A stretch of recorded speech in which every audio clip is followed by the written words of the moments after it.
عبادات میں اللہ تعالیٰ کی نگرانی کے کامل تصور کا نام احسان ہے۔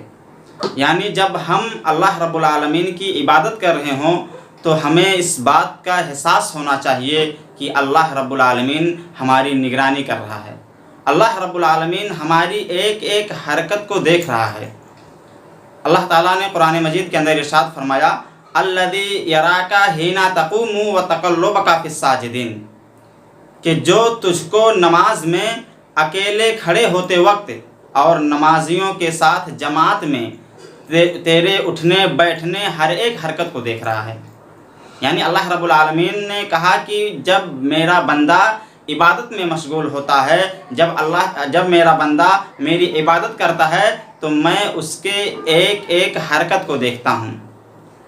اور اللہ کے رسول صلی اللہ علیہ وسلم نے احسان کی تعریف اس طرح کی کہ الاحسان ان تعبد اللہ کأنک تراہ فإن لم تکن تراہ فإنہ یراک۔ اللہ کے حبیب جناب محمد رسول اللہ صلی اللہ علیہ وسلم نے فرمایا کہ احسان کہتے ہیں کہ تم اللہ رب العالمین کی عبادت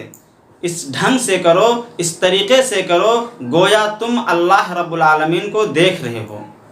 اور اگر دل میں یہ نہ سوچ سکو، یہ خیال اپنے دل میں نہ لا سکو کہ تم اللہ رب العالمین کو دیکھ رہے ہو، تو کم سے کم اپنے دل میں یہ سوچ لو کہ اللہ رب العالمین تم کو دیکھ رہا ہے۔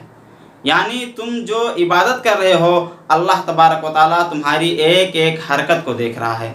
ایسا نہ ہو کہ بظاہر تو آپ مسجد میں نیت باندھ کر کھڑے ہوں نماز کے لیے اور آپ کا دل و دماغ کہیں اور سیر و تفریح میں لگا ہو، آپ کا دماغ کہیں اور بازار میں گھوم رہا ہو، یا گھر کے کاموں میں لگا ہو، یا آپ کی بزنس میں لگا ہو۔ جب بھی آپ مسجد میں جائیں اللہ رب العالمین کی عبادت کے لیے کھڑے ہوں تو آپ صرف جسمانی اعتبار سے مسجد میں نہ رہیں، یا کہیں بھی جہاں بھی آپ عبادت کر رہے ہوں صرف جسمانی طور پر آپ وہاں اللہ کی عبادت میں نہ لگے ہوں، بلکہ آپ کا دل و دماغ بھی حاضر ہو اور آپ کے دل میں اللہ رب العالمین کے نگرانی کا کامل تصور بسا ہوا ہو کہ میں جو عبادت کر رہا ہوں اللہ رب العالمین میری ایک ایک حرکت کو دیکھ رہا ہے۔